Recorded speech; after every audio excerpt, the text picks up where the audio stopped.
Get ready for the dictation. Dictation will start in 5 seconds. Start.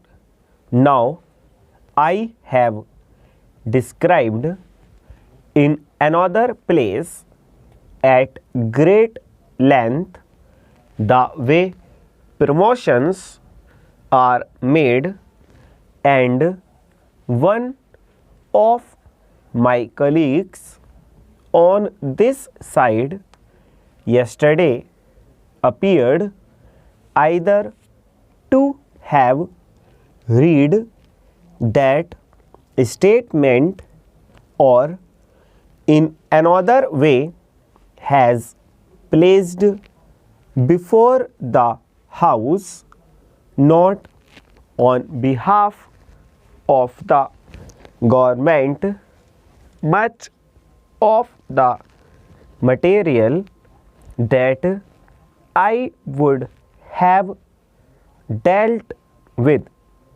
But here what I want to point out is that these selections are done by well established procedures which have been there for many years and have not been altered. In regard to the bulk of the officers, there are complaints from some quarters that perhaps government ought to look more into it. That is to say, it is not a question of too much interference, but of too little interference with regard to the lower levels. But since that point has not been raised, I do not want to raise this problem myself. But with regard to the higher ranks of the army, it is done by number 1 selection board, as was pointed out, from colonels up to major generals, where 9 officers sit. That is the chief of the army staff, his deputy, 3 army commanders, and 4 principal staff officers. They mark these pupils separately on separate papers and discuss them, and in the net result of that discussion, the differences are ironed out.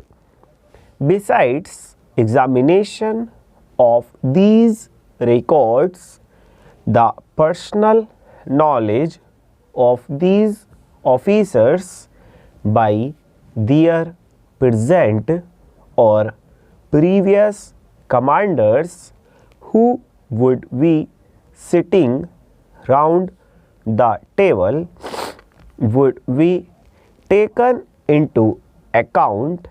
Then it comes to the government, and the government, that is the defense ministry, examines them so far as they can from the papers, that is to say whether the conclusions are warranted by the premises supplied by the books, and then it is up to put up before the minister after discussion in the ministry itself as to the pros and cons of this matter.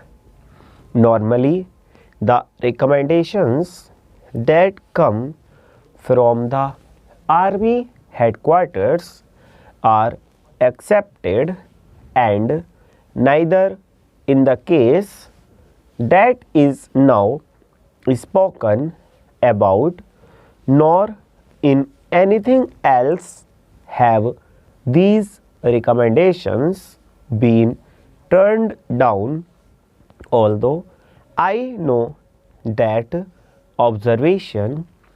I would like to make it clear on behalf of the government that the government have the right to turn down these recommendations because the services are under civilian control. It would be a bad day when the government responsible to Parliament cannot have the last word in this. Full stop.